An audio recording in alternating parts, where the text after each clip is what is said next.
Pues ha llegado el día. Hoy es el último capítulo de esta temporada. Volveremos a escucharnos, si tú quieres, claro está, después del verano, con la llegada del otoño. Y lo haremos de una manera muy diferente, porque Hacia lo Salvaje está gestando un nuevo proyecto donde el podcast va a estar muy presente, pero con nuevos matices.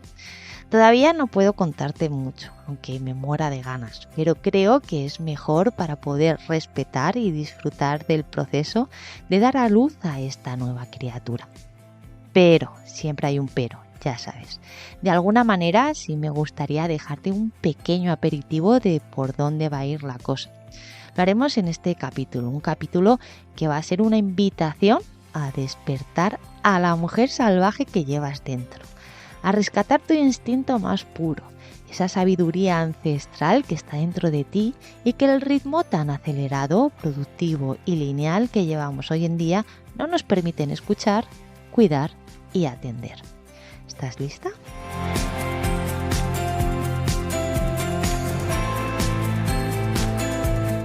Estás escuchando Hacia lo Salvaje, el podcast de aventura, naturaleza y deporte con voz de mujer.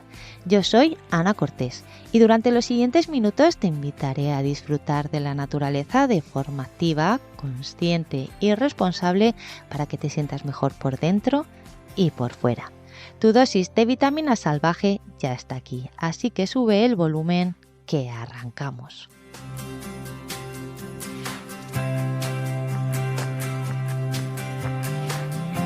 Hoy quiero hablarte de un libro muy especial, tanto que se ha convertido en uno de los pilares clave de este proyecto que se está gestando.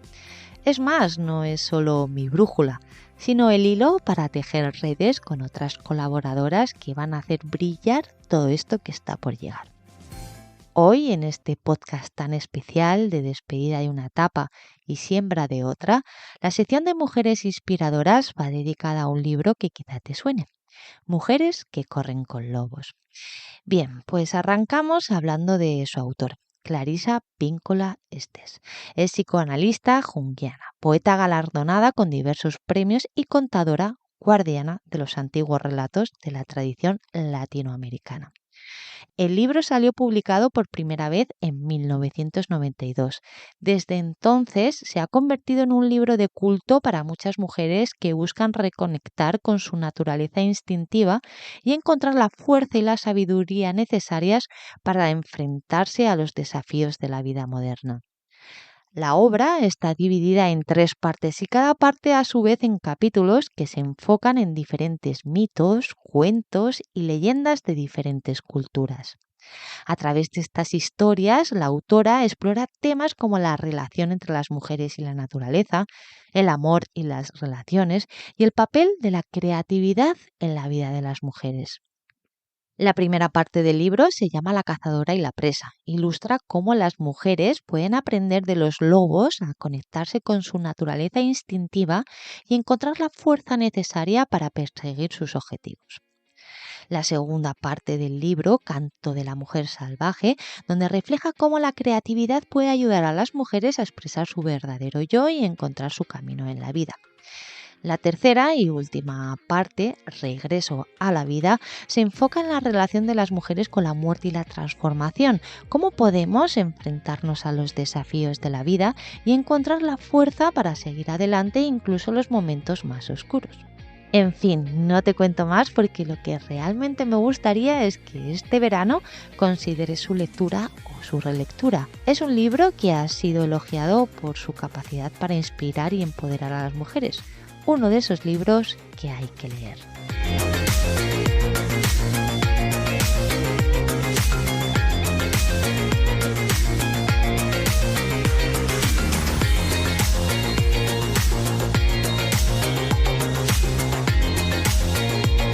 Y para profundizar más sobre cómo despertar a esta mujer salvaje, te traigo en la entrevista a Marta Carús, una de esas mujeres que también considera el libro de Mujeres que corren con lobos como clave para empezar a conocernos y reconocernos. Marta es terapeuta holística, facilitadora, acompañante de procesos que te ayudarán a que vuelvas a vibrar con lo que conecta contigo, con tu esencia, con lo que te hace feliz. Su trabajo parte desde una perspectiva revolucionaria, donde los cuidados son enfocados desde la empatía, la escucha activa y respetuosa de todas las áreas del ser, propiciando espacios de bienestar para abordar la salud de manera global. Pero todo esto es mejor que nos lo cuente ella, así que vamos al lío, aquí la tienes.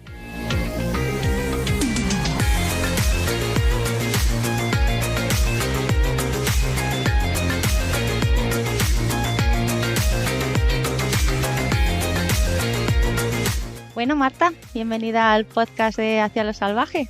Un placer, Ana, un placer estar aquí con vosotras. Ya sabes que es un capítulo muy especial porque es el último de esta temporada, pero va a ser una transición, ¿no?, a lo que está por llegar. Y en ese sentido, quería compartir un poco contigo lo que me ha estado llevando la palabra salvaje, porque el compartirlo con otras mujeres ha hecho, ¿no?, que de alguna manera se generaran como dos grupos. Uno, ¿no?, que lo salvaje le llevaba a temas un poco más como negativos o peyorativos, y otras mujeres, ¿no?, que hacia lo salvaje les conectaba con otro tipo de historia totalmente diferente. Curiosamente, mujeres que habían leído el libro de Mujeres que corren con lobos. Tú eres una también como súper defensora de este libro y también pues incluso lo utilizas mucho, ¿no?, en tu día a día y en tus incluso terapias. ¿Qué significa para ti lo salvaje, ¿no?, después de haber leído este libro?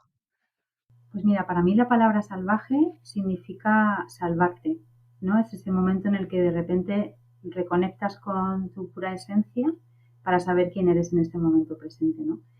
Creo que a nivel social nos desvincula mucho de esta propuesta de conectar con el yo más interno, de esta autoescucha, porque de esa manera somos más dóciles. Cuando tú tienes presente lo que te mueve a nivel visceral y a nivel emocional, tienes muy claro el límite. Mientras que si desconectas de esto, el límite desaparece y lo que tú dejas es como un espacio abierto a que haya cualquier tipo de agresión, ya sea institucional, medioambiental, personal, ¿no? Entonces, creo que lo salvaje lo que estipula y lo que defiende es el límite del bienestar y del autocuidado. Para mí, esa palabra genera todo esto. Entonces, ¿crees que de alguna manera es algo intencionado? No sé si por el patriarcado, el sistema, para que se produzca, ¿no?, esta desconexión, porque es súper potente, ¿no?, por lo que nos cuentas.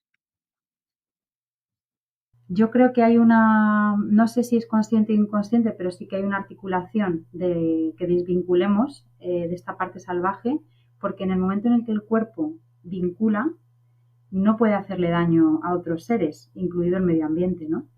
Entonces, el que las personas cada vez estemos perdiendo más esta raíz, esta conexión con lo propiamente salvaje, ¿no?, lo que hace es que nos desvincula del dolor ajeno. Por lo tanto, nos vuelve egoístas y nos vuelve como en ese espacio cerrado donde no hay vinculación emocional, donde no hay una empatía relacional y como que se desgasta, ¿no? Toda la relación personal, intrapersonal e interpersonal se desgasta y se vuelve como inconsciente. Entonces, en el momento en el que tú vuelves a conectar con esa parte de lo salvaje, ¿no?, con esa parte de lo que la mente, el cuerpo, la emoción te dice, hay una conexión con una coherencia que te hace actuar en coherencia. Y eso lo vincula todo, ya sea con el medio ambiente, ya sea con las relaciones, ya sea contigo misma o contigo mismo, y hace que tú estipules dónde sí y dónde no. Mm. Qué inspirador, ¿no? Porque esto cambia un poco la óptica, ¿no?, de cómo afrontamos el día a día. ¿Cómo nutrir esa autoescucha? Porque hemos perdido, como bien dices, esa conexión, y volver a recuperarla no es algo mágico, ¿no? Hay que fomentarla y nutrirla. ¿Cómo lo conseguimos? Me encanta que me haga esta pregunta, Ana, porque yo hace unos años conecté con lo que se llama nutrición holística, ¿no? Y me quedé fascinada porque se entendía como que la nutrición es todo lo que nos rodea y todo lo que nos entra a través de los sentidos. Entonces, cuando tú conectas con esta autopercepción desde el autoconocimiento, lo que haces es generar pequeñas aperturas de todo lo que hay alrededor, de todo lo que tú puedes decidir que te nutre o que no. Y desde ahí se va construyendo una autoescucha y una autopercepción muy diferente a cuando estás como metida en una bola, ¿no?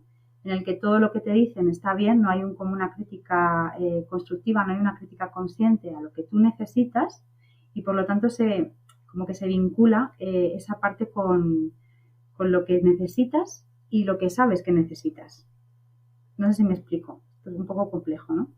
Entonces, la nutrición holística lo que hace es traer desde dónde te nutres a nivel visual, a nivel auditivo, el tacto, ¿no? El tacto-contacto, que a mí me encanta esta frase, es espectacular, el cómo nuestra piel nos da tanta información, el cómo los sonidos nos traen tanta información, el cómo nos acostumbramos o no a diferentes índices de violencia, por ejemplo, que esto a nivel social es como un temazo, ¿no?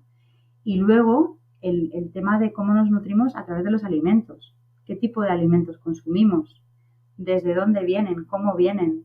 Estoy de acuerdo con los procesos de violencia que tienen ciertas especies a la hora de entrar en el mercado alimenticio, ¿no? Entonces todo esto te va llevando como a una conexión interna de desde dónde te habitas tú para saber desde dónde te nutres. Y es como un proceso muy, muy interesante. Para mí es muy interesante.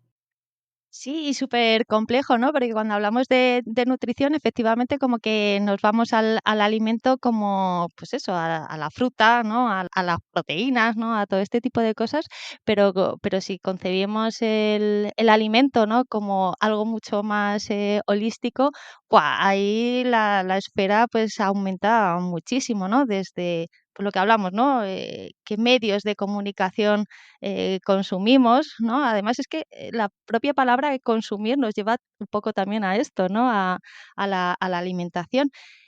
Y bueno, entonces, para llegar a todo este proceso, ¿no? De buscar una reconexión, ¿por dónde empezamos? Porque, claro, estamos hablando de un nivel como muy, muy top, ¿no?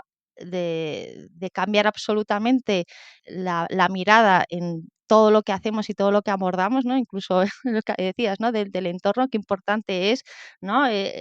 Los entornos, por ejemplo, de naturaleza, que podríamos decir que son como mucho más nutritivos, ¿no? Que los entornos a lo mejor de ciudad, que es que en el momento que estás metida en un atasco, ya como que la energía ya cambia totalmente y te pones como de mal humor. Y sin embargo, en la montaña, pues la gente está, pues normalmente, pues con una sonrisa en la cara.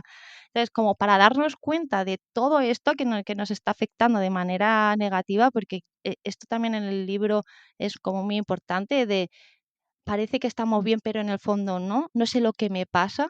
¿Cómo detecto, no? ¿Qué es lo que me pasa? Pues justo este es un indicador, ¿no? Parece que estoy bien, pero no. O sea, a mí me gusta mucho como vincular el pensamiento con la emoción. Si yo estoy pensando en hacer algo, ¿no? Que además nuestra sociedad no nos instaura mucho el tengo que o el debería, pero a nivel visceral y a nivel emocional yo tengo ahí como un malestar, como una especie de incomodidad interna, la clave sería permanecer en esa autoescucha para saber dónde tengo que permanecer. Es decir, si yo, por ejemplo, estoy todo el rato, debería de ir más al campo, tendría que encontrar espacios para mí misma, debería comer mejor, pero luego lo que yo hago realmente no va en sintonía con este pensamiento, en el cuerpo hay una serie de síntomas y ahí es donde empieza la clave, ¿no? Yo creo que la clave es darnos cuenta de realmente qué estamos sintiendo y darnos cuenta de qué emociones estoy sosteniendo en el día a día para saber desde dónde quiero moverme. Es como cuando tienes un tablero de ajedrez, ¿no? Y tienes todas las fichas del contrario avanzando y te quedas pensando qué necesitas hacer tú para coger esa casilla de nuevo, ¿no? Pues esto es lo mismo. Tú tienes como todo el momento social y toda la estructura donde pertenecemos, pero dónde quieres estar tú y qué ficha quieres mover para desde dónde quieres avanzar. Y ahí es donde empieza todo el momento de autoescucha, ¿no?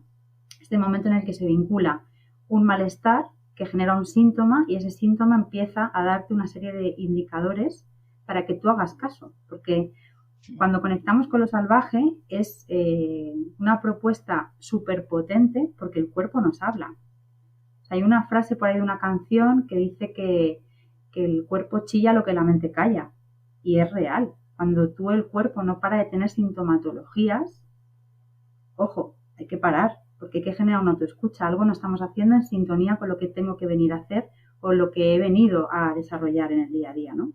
Y ahí vinculamos mucho, pues, donde vivimos, en lo que trabajamos, con quién nos relacionamos.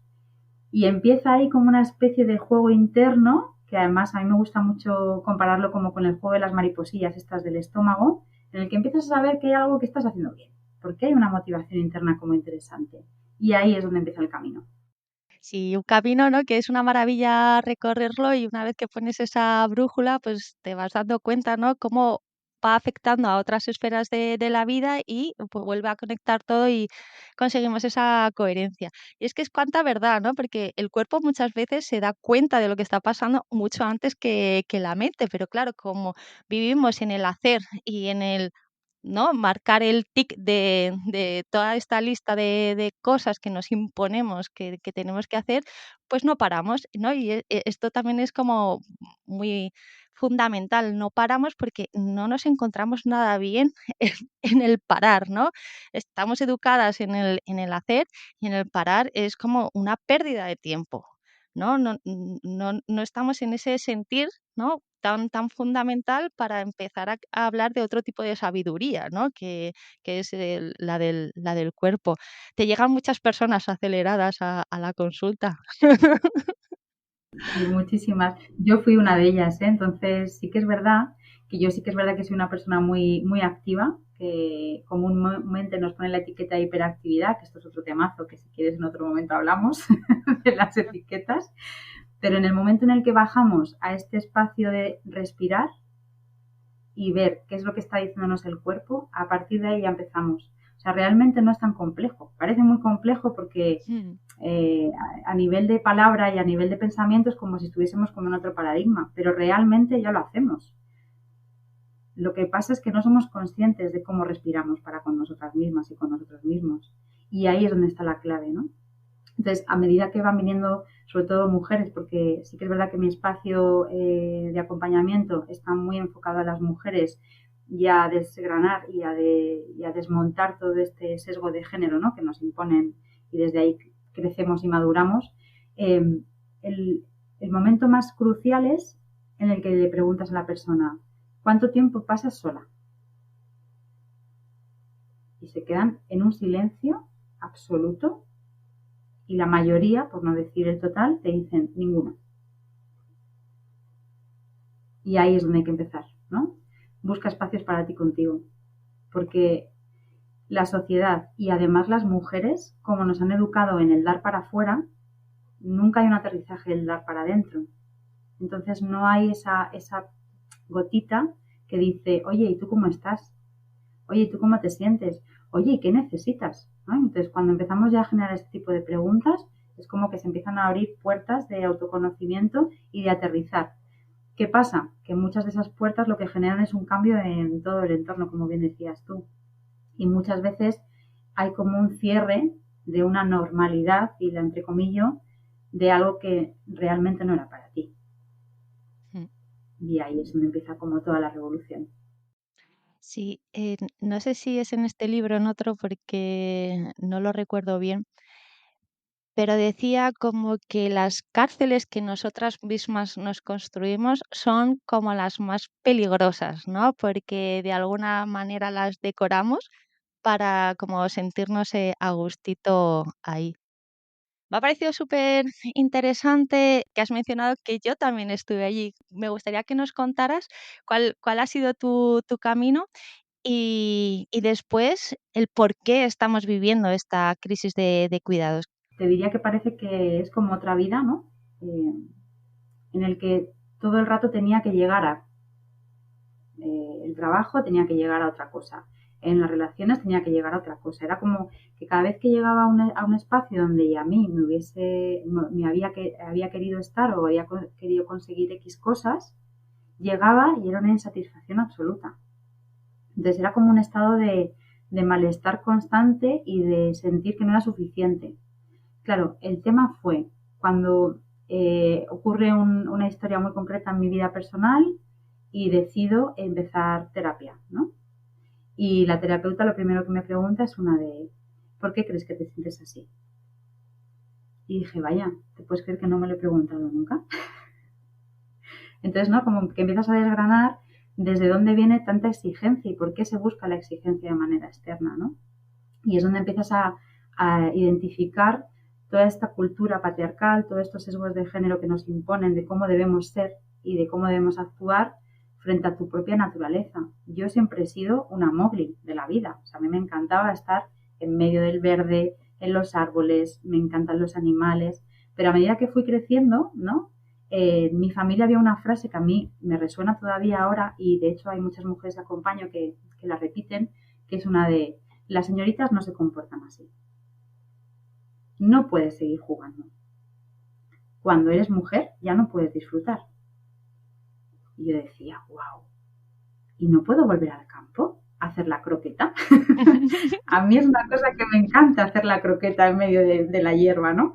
Entonces era como esas gotas o esas rejas, como bien decías tú hace un momento, de esa cárcel en la que de repente te empiezas a meter, te empiezas a creer el discurso externo y es más, lo empiezas a defender y empiezas a entrar como una especie de espiral en la que tú rechazas absolutamente quién eres de manera salvaje, esa naturaleza, ¿no? Que te conecta con lo que es y empiezas a ser esa persona que te han dicho que tienes que ser, esa mujer de la sociedad.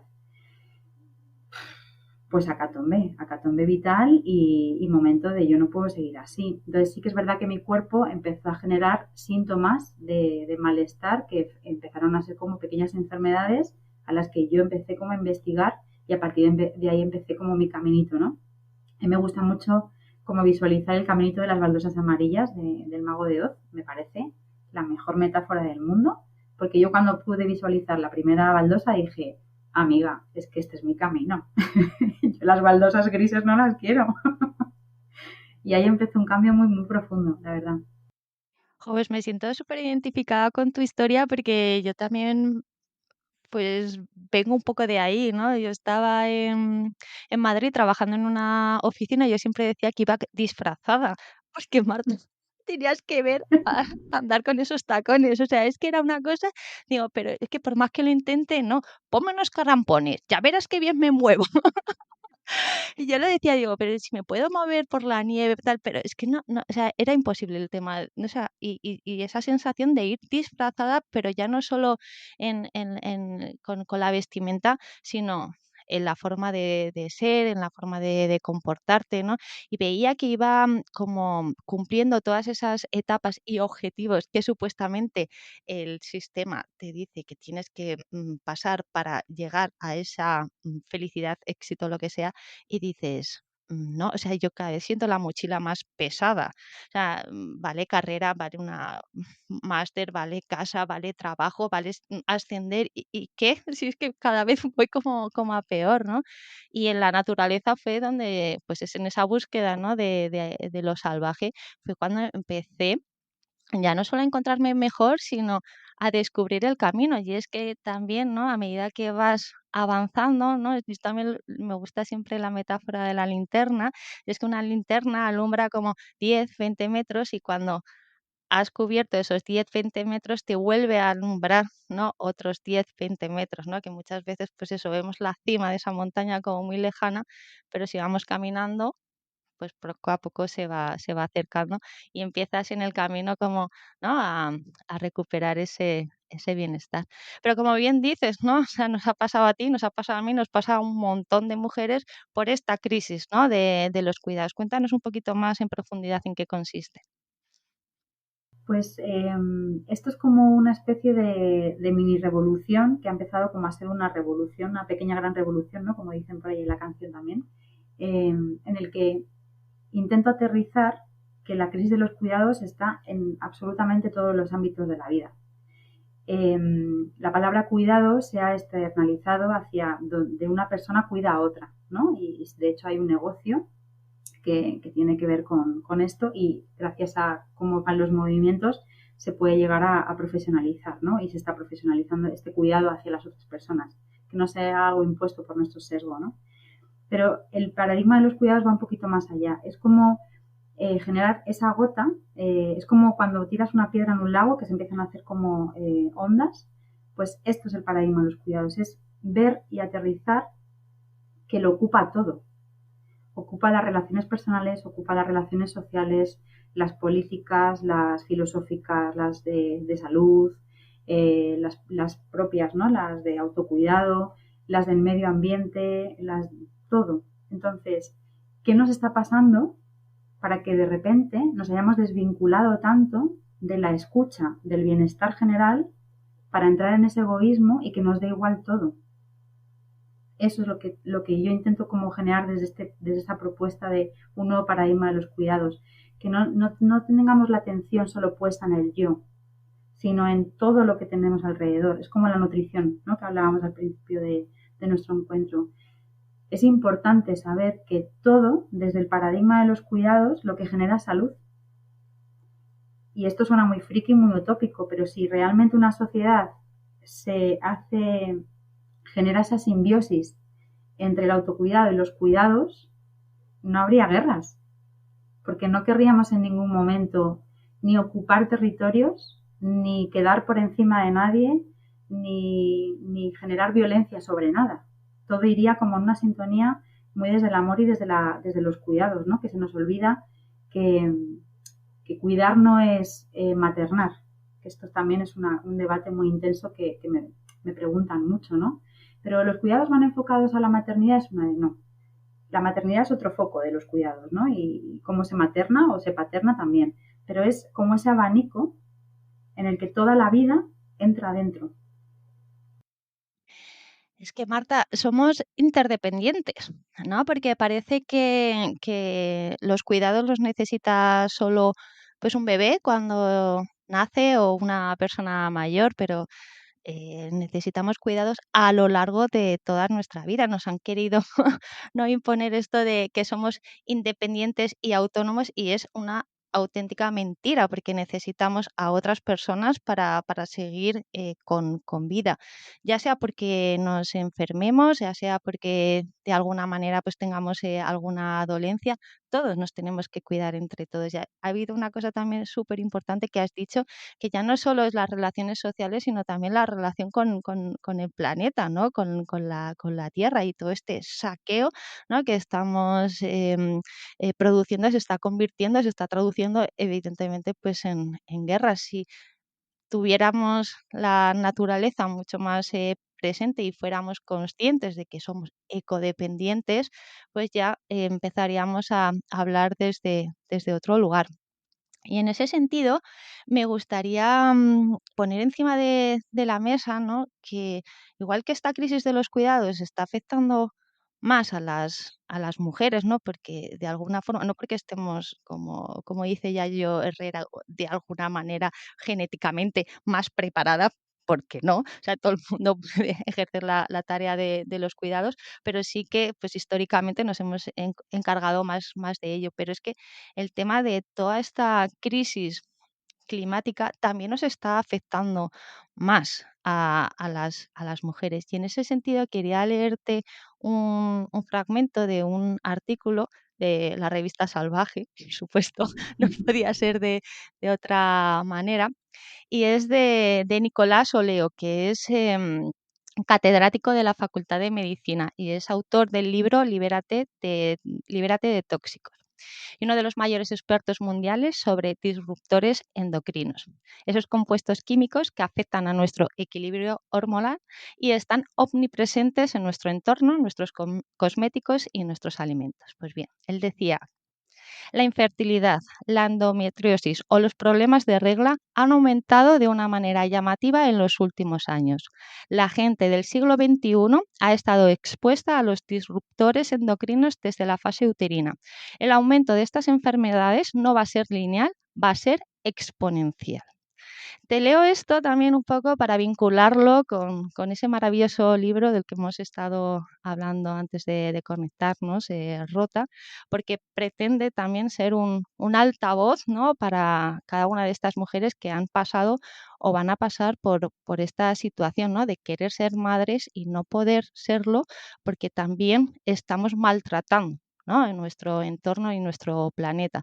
Por un lado, el instinto nos pide ser madres, pero por otro lado no podemos llevarlo a cabo por cómo estamos, ¿no?, actuando, ¿no?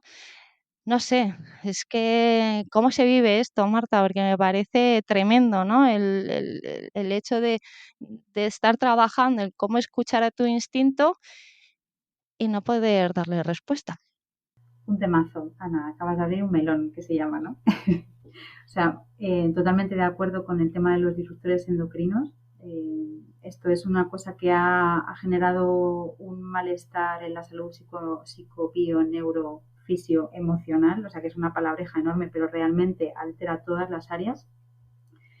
¿Y qué pasa cuando de repente todo este elenco de materiales, esta cantidad de alimentos que has ingerido que estaban con unos procesamientos y unos procesados X o Y, ¿no? Alteran tu propio cuerpo? Pues primero hay como una especie de agujero negro en el que caes, porque, claro, tú empiezas como un camino de autoescucha, autodescubrimiento, donde hay una sintonía entre lo que necesitas y lo que sientes, y hacerlo, ¿no?, y llevarlo a cabo, y de repente como que hay una circunstancia que te evita totalmente seguir ese camino. Entonces hay un momento muy profundo de duelo en el que a mí me gusta como mucho remarcar en el libro que hay que elegir qué camino quieres seguir haciendo, ¿no? El que te imponen por el mero hecho de como no estás pudiendo gestar, la frustración te gana y todo lo que te ofrecen son métodos e ideas que van totalmente en contra de tu salud pero que te van a ayudar a gestar, o eliges la salud pero no gestas. Y aquí es donde empieza el melón tremendo, ¿no? El libro tiene una mirada de acompañamiento, ¿no? O sea, el libro pretende ser como esa mano amiga a la que agarrarte cuando sabes que todo lo de alrededor se derrumba, que no hay nadie que te pueda llegar a entender incluso, ¿no?, en ese estado emocional tan diverso y tan potente en el que te encuentras, y desde dónde tomar la decisión, desde la autoescucha, porque es muy importante, y yo creo que todo esto va a llevarnos como a un capítulo profundamente oscuro en un futuro, cuando hablemos de natalidad, y es que las mujeres estamos contaminadas, los hombres también, pero al final la que no puede llevar a término esa gestación es la mujer. Por lo tanto, hay una especie de ruptura, tanto a nivel instintivo como a nivel emocional, que te hace como crear un discurso interno de, vale, y si yo no puedo hacer esto, realmente ¿quién soy yo? Si yo estoy ayudando a otras personas a vincularse con su esencia más pura y desde ahí lograr su deseo, ¿cómo es posible que yo no lo consiga? ¿No? Entonces, como que desde ahí ha habido como una especie de construcción y de reconstrucción de mi yo para abrazarme como Marta Carús, mujer infértil, ¿no? Y gritarlo y ponerle voz a esta nueva vida que yo he elegido. Y elegí no seguir con los procesos de fertilidad. Que eso también fue toda una guerrilla, ¿no? El decirle a las personas que se encargan de todo el proceso de salud o que te acompañan, y entre comillas, porque lo de acompañar es un temón en este aspecto, a que en ningún momento haya un espacio donde te pregunten cómo estás, qué necesitas y qué sientes. Nunca. Solo es la siguiente fecha para la siguiente inyección, la siguiente fecha para la siguiente inseminación, la siguiente fecha para tomarte la temperatura X o Y, ¿no? Entonces ahí empezó un poco como, me volvía otra vez como a perder de todo lo que hablábamos al principio, ¿no? Y empiezas a entrar otra vez en esa jaula y empiezas a entrar en lo que se espera de ti, que es que seas madre. Hasta que de repente dices, espera un momentito, yo aquí quiero entrar. yo dije que no. Eso supuso una guerrilla interna y una guerrilla externa, tanto a nivel del acompañamiento de salud como a nivel social. Hay muchas personas que no entendieron, ¿no? Que yo tomara la decisión de poner un stop y elegir mi salud y mi integridad psicoemocional frente a la gestación. Entonces, bueno, pues es un camino difícil, es un camino extraño, es un camino muy oscuro, pero creo que si conectamos realmente con lo salvaje, que es lo que hablábamos al principio, sale esa linterna que tú citabas, ¿no? Y empiezas a ver una lucecita que dices, está muy oscuro, pero yo creo que tengo que ir por aquí. Y vas avanzando y llega un momento en el que llegas a un claro en el que dices, wow, qué bien me siento, porque realmente me he elegido a mí, ¿no? Es verdad que no tengo ese deseo anhelado, que sería como esa hija o ese hijo, ¿no? Pero hay otra cosa, y es que me tengo a mí.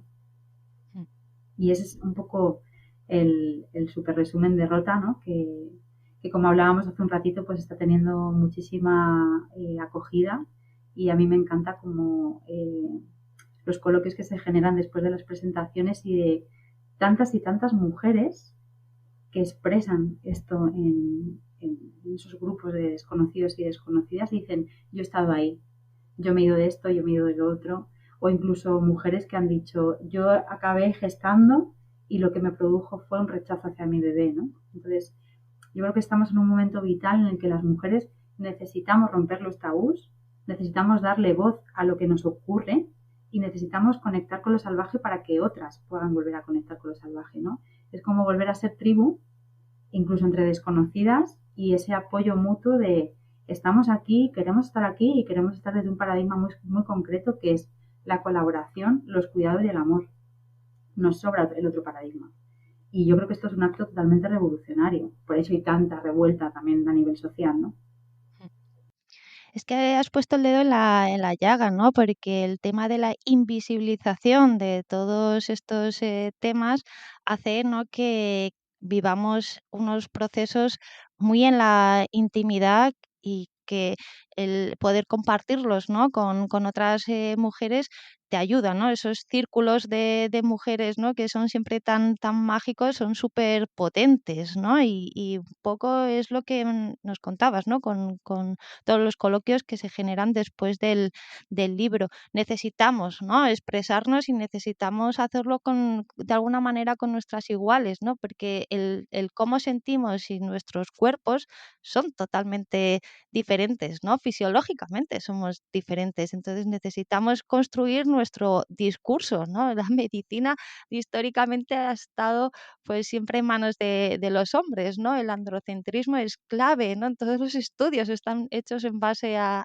ellos. Entonces tenemos que, pues de alguna manera, pues empezar a visibilizarlo. Lo dices tú claramente en el libro. Es un tabú.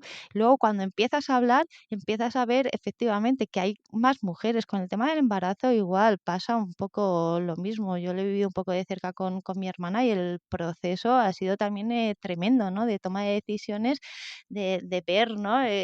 Pues esas barreras que te van surgiendo en un proceso en el que es tu cuerpo, ¿no? Son tus decisiones, ¿no? Y está en nuestra naturaleza, ¿por qué no escucharla, ¿no? Y dejarnos llevar, ¿no?, un poco por ella que sabe, ¿no?, lo que tiene que hacer. O sea, por ejemplo, si nosotras y nosotros a nivel social damos la potestad a la mujer de entender su cuerpo y saber lo que necesita en el momento, por ejemplo, del embarazo y del parto, qué poca medicalización, ¿no? O sea, cuánto robamos al sistema de salud, porque al final las mujeres siempre hemos estado tratadas desde una visión infantilizada y nosotras nunca sabemos lo que tenemos que hacer, ¿no? Ese es el trato que nos dan. Entonces, claro, si nosotras ponemos como ese poder a la mujer conectando con lo salvaje, estas rutas de lo salvaje, este camino a lo salvaje, somos peligrosas, nos dicen por ahí. Entonces, bueno, que me apetecía como dar esta cuña Pues antes me de cerrar. encanta Me encanta esto porque yo creo que vamos a cerrar el círculo muy bien, porque el primer capítulo de Hacia lo salvaje hablaba de la menopausia, ¿no? Que es otro, otro gran temazo, ¿no? Y cómo es otro, bueno, ya poquito a poco pues lo vamos abordando de otra manera, ¿no? Pero qué bonito sería vivir la menopausia, ¿no? Desde una forma, pues eso, desde el amor, desde el acompañamiento, ¿no? Desde el cuidado y poder disfrutar de esta etapa de la vida, porque la vida es esto, ¿no? Son fases, son primeras veces y bueno, pues el hacerlo siempre desde esta autoescucha, yo creo que va a ser fundamental, pues bueno, para fluir, ¿no? Con nuestro cuerpo, con el entorno y con las personas que la habitan. Marta, nos vemos pronto, estoy convencida. Muchísimas gracias por este ratito juntas, por habernos acercado más a nuestra mujer salvaje, darnos claves para poder despertarla y nada, espero eso, verte pronto. Antes, cuéntanos dónde te podemos encontrar en la red y sobre todo, pues, dónde podemos conseguir el libro Rota, porque creo que va a ser una lectura súper, súper interesante. Pues las gracias para ti, Ana. La verdad que ha sido un momentazo vital, precioso. Todo un regalo estar aquí contigo en este momentito compartiendo con todas y todos los que nos escuchen. Me podéis encontrar en www.martacarus.com y en Instagram con la C mayúscula Martacarus, que la C iguala como si fuese la luna. Así que por ahí me encontráis. Y el libro lo tenéis por la web, que me podéis escribir y así os lo dedico y os lo mando, que lo estoy generando yo desde mi propio hogar. Así que todo un placer. Gracias por ser altavoz conmigo, Ana, y estamos en la ruta hacia lo salvaje. Vamos allá. Genial, Marta. Cuídate.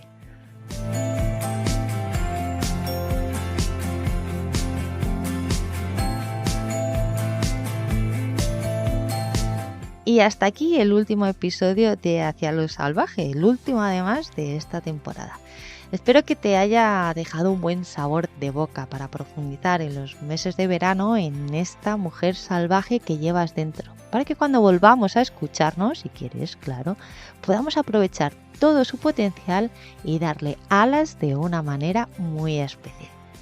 En las notas te dejo, como siempre, la web y las redes sociales de Marta, por supuesto, y también la web de Lidia Luna, de Narrativa y otras lunas, con la que también estoy trabajando mucho y muy fuerte para hacer brillar este proyecto. El enlace te llevará a escribir a la mujer salvaje, un taller online que te va a ayudar mucho más de lo que puedas imaginar.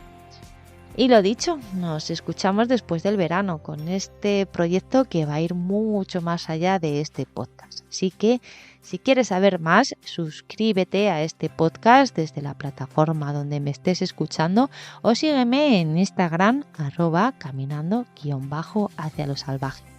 @caminando_hacia lo salvaje. Y ahora sí que sí, me despido. Hasta entonces y como siempre, espero que sigas tu camino hacia lo salvaje.